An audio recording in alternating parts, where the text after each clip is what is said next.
बिस्मिल्लाहिर्रहमानिर्रहीम। Dear class, आज का जो टॉपिक है हमारा रिवीजन का वो है रैंक कोरिलेशन। और जो रैंक कोरिलेशन है it is the correlation between ranks of individuals for both the variables X and Y, and this will be called rank correlation. ठीक है, रैंक कोरिलेशन हम लोग किसे कहेंगे? जो रैंक्स के दरमियान ऑर्डर्ड अरेंजमेंट जो भी हमारे एक्स एंड वाई की होंगी उनके दरमियान जो कोरिलेशन फाइंड आउट करेंगे उसको कहेंगे रैंक कोरिलेशन। और ये कब यूज़ होती है? समटाइम्स एक्चुअल मेजरमेंट्स और काउंट्स ऑफ इंडिविजुअल्स और objects are either not available और exact measurement is not possible. They are then arranged in order according to some characteristics of interest. अब वो जो है साइज भी हो सकता है, इंपॉर्टेंस भी हो सकता है, etcetera, using numbers 1 2 3 up to so on n. Such ordered arrangement is called ranking, and the order given to individuals or objects is called its rank. ठीक है, उसके बाद आ जाता है कि रैंक कोरिलेशन को कंप्यूट करने के लिए हमारे पास फार्मूला जो है वो स्पीयरमैन का कोफिशिएंट ऑफ रैंक कोरिलेशन है, जिसको आर और उसके सबस्क्रिप्ट में स्मॉल एस जो है वो लिखते हैं, उसे शो किया जाता है, which is equals to 1 - 6 sum of D I square over N into N square minus 1, जहाँ पे डी आई जो है वो differences between ranks of corresponding values of X and Y है, यानी डी आई रैंक्स के डिफरेंसेस को show कर रहा है, और एन जो है वो नंबर ऑफ़ पेयर्स है। ये हमारे पास डाटा है अगर टाइज जो हैं वो रैंक्स में मौजूद नहीं होंगी डाटा में, और अगर टाइज मौजूद होंगी तो हर एक टाई के लिए हम ये टर्म जो है वो ऐड करेंगे सम ऑफ डी आई स्क्वायर में टी क्यूब माइनस 3 ओवर 12, जिसमें जो टी है वो शो करेगा नंबर ऑफ टाइड ऑब्जर्वेशंस को। ठीक है, और तो अब इनकी एग्जांपल्स हम लोग देख लेते हैं, उससे आप लोगों को ज़्यादा समझ आ जाएगी। और इस रैंक कोरिलेशन कोफिशिएंट की रेंज भी जो है वो भी -1 से +1 तक ही है। अब फर्स्ट एग्जांपल जो है इसमें हमें कहा गया है the following table shows the grade point average awarded to the 6 children in a competition by 2 different जजेस। Child A B C D E F है, और फिर जज एक्स ने ए को क्या ग्रेड पॉइंट एवरेज दी है और जज वाई ने क्या दी है, और इस तरह से बाकी सबका दिया हुआ है। और हमें कैलकुलेट करना है कोफिशिएंट ऑफ रैंक कोरिलेशन। उसके लिए हमें पता है कि हमें सबसे पहले डाटा को की रैंकिंग करनी होगी, और रैंकिंग करने के बाद उनके डिफरेंसेस लेने होंगे, और फिर डिफरेंसेस के स्क्वायर्स और उनका सम, और फिर लाके उसको फार्मूला इनपुट कर लेंगे। सो ये हमने जो गिवन हमें डाटा है वो लिख लिया है। उसके बाद क्या करना है?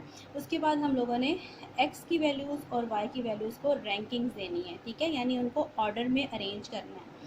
पहले आप लोग देख लें कि कोई रिपीट तो नहीं हो रही वैल्यू। ठीक है, और उसके बाद क्या करना है कि जो सबसे बड़ी वैल्यू होगी डाटा की उसको रैंक देंगे 1। अब देखिए इस हमारे डाटा में जो ग्रेटेस्ट वैल्यू है वो 9.8 है एक्स की, तो रैंक ऑफ एक्स जो है वो 1 जो है किसको मिला है? 9.8 को। फिर 9.8 से स्मॉलर वैल्यू कौन सी है? 9.2, इसको रैंक 2। फिर 9.2 से स्मॉलर वैल्यू कौन सी है इसमें? 8.1, उसको रैंक 3, और इस तरह से बाकियों को 4 5 6, टोटल 6 वैल्यूज़ थी, 6 तक रैंक्स आ गए हैं। और इसी तरह से हम लोगों ने वाई को रैंक्स दिए हैं। इनमें वाई में सबसे जो बड़ी वैल्यू है, लार्जेस्ट वैल्यू है वो 9.6 है, उसको रैंक 1 मिला है, और इसी तरह से उससे छोटी वैल्यू जो है वो 9.4 है, उसको रैंक 2 मिला है, और इस तरह से बाकी सारी। तो जो हमारे पास सबसे छोटी वैल्यू है वो 6.9 है, उसको आखिरी रैंक 6 जो है वो अलॉट हुआ है। So ranks of X, ranks of Y, तो अब हम लोगों ने इनके डिफरेंसेस लेने हैं, और वो ranks of X minus ranks of Y के इक्वल होगा 6 - 5 4 - 2, और इस तरह से हमारे पास कॉलम आ गया। इस कॉलम का स्केयर लेंगे तो डी आई स्केयर आ जाएगा, और फिर हम लोगों ने सम ऑफ डी आई स्केयर हमारे पास 26 आ गया। इसको ला के यहाँ पे क्योंकि कोई टाइज मौजूद नहीं है, ना तो ऑब्जर्वेशंस में और फिर ना ही उनके रैंक्स में, तो हमारे पास जो फार्मूला है वो किसके उसमें हम लोग ला के वैल्यूज़ पुट करेंगे simply, and we will get the coefficient of rank correlation which is equals to 0.256।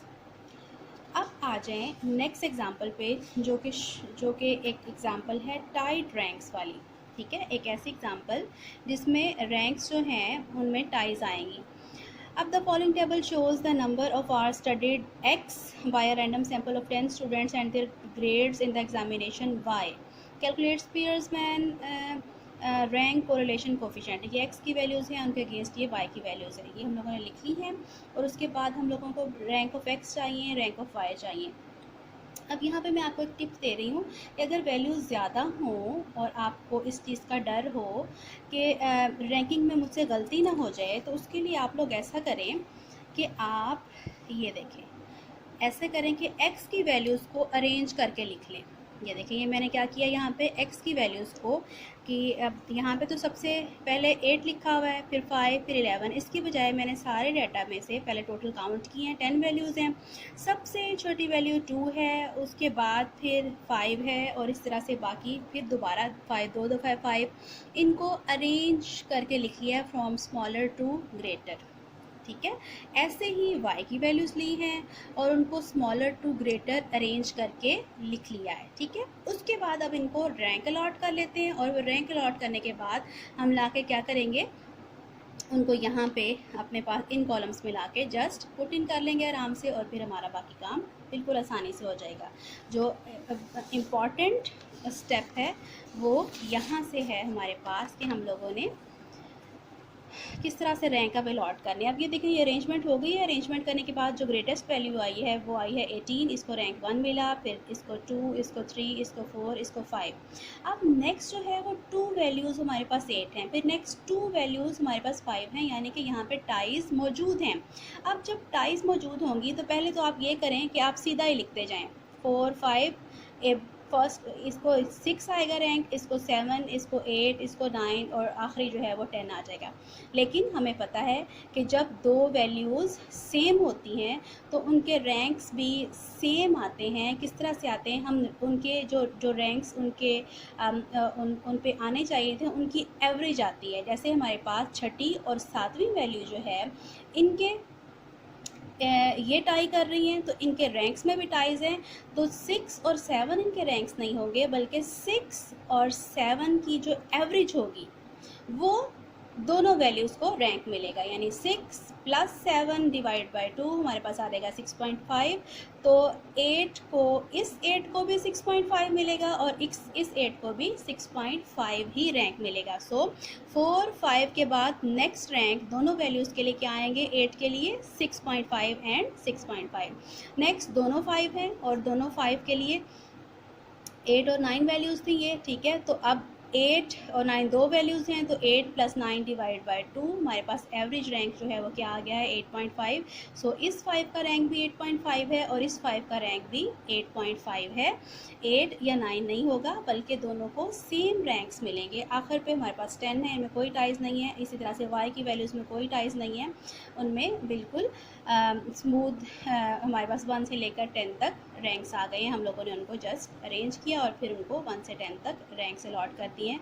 Greatest value को 1 रैंक दिया है, उससे स्मॉलर को 2, उससे स्मॉलर को 3, और इस तरह से सबसे जो स्मॉलेस्ट वैल्यू है उसको रैंक 10 मिला है। सो ये यहाँ से मैं दोबारा रिपीट कर रही हूँ, अगर टाइज होंगी ऑब्जर्वेशंस में तो उनको सेम रैंक मिलेगा। अब लेट से ये वैल्यूज़ हमारे पास छठे और 7वें नंबर पे आई हैं, तो इनको रैंक मिलेगा छठे और 7वें की एवरेज। अगर 3 दफ़ा 8 लिखा होता, लेट से यहाँ पे 10 की जगह भी 8 होता, तो फिर 5th, 6th, 7th वैल्यू तीनों का रैंक जो है वो जो है वो हमारे पास क्या आता, फिर 5 + 6 + 7 डिवाइड बाई 3, तीनों को फिर वही रैंक मिलता। और फिर नेक्स्ट जो है वो नेक्स्ट वैल्यू का 8 रैंक आता इसके बाद। ठीक है, इन तीनों को तो 6 मिल जाता, 6 6 6, और फिर नेक्स्ट जो है वो 8 आ जाता। सो अब ये रैंक्स ला के हम लोगों ने जैसे यहाँ पे पुट कर देने हैं। 8 का x पे रैंक x जो है वो 6.5 है, इस तरह से 5 का 8.5, 11 का 4, 13 का 3, 10 का 5, 5 का 8.5, 18 का 1, 15 का 2, 2 का 10 एंड 8 का दोबारा 6.5। और इधर हमने रैंक्स ऑफ y लिखे हैं, उसके बाद इनका डिफरेंस लिया आपस में, और इसके बाद उनका स्क्वायर ले लिया, हमारे पास सम ऑफ di स्क्वायर आ गया।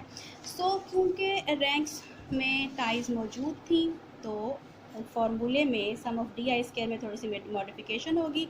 सम ऑफ di स्क्वायर हमारे पास जो है वो आया है ओरिजिनल 3।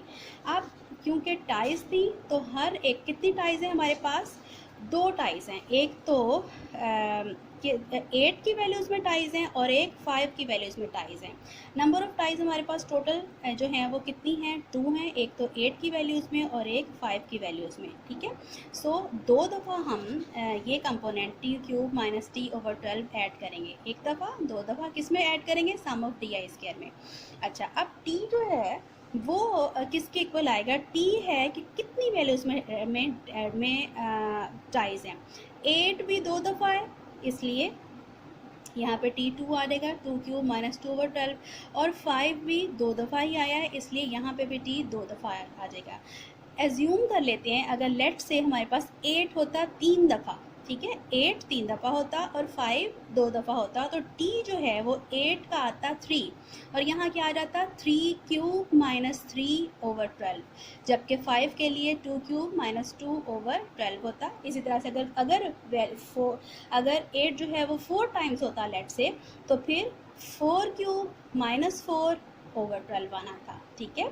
तो उम्मीद है आप लोगों को बात की समझ आ गई होगी। जितनी नंबर ऑफ़ टाइज हैं उनके लिए उतनी दफ़ा ये फैक्टर जो है वो टर्म जो है वो ऐड करनी है, और टी जो है वो रिप्रेजेंट करेगा कितनी ऑब्जर्वेशंस में टाइज हैं, ठीक है। 2 थी हमारे इस क्वेश्चन में इसलिए 2 क्यूब माइनस 2 ओवर 12 आया, 2 दफ़ा इसको ऐड कर दिया 3 में, इसको सॉल्व किया तो हमारे पास ओवरऑल सम जो है करेक्ट मॉडिफाई हुआ हुआ सम ऑफ डी आई स्क्वायर वो 4 के इक्वल आया। इसको लाके हम लोगों ने आर एस में पुट किया है, 1 minus 6 sum of D I square और एन स्क्वायर माइनस 1 4 यहाँ पे पुट किया है, ये जो मॉडिफाइड वाला आया है, और हमारे पास आर एस आ गया 0.976 जो कि एक स्ट्रॉन्ग पॉजिटिव रैंक कोरिलेशन को शो कर रहा है।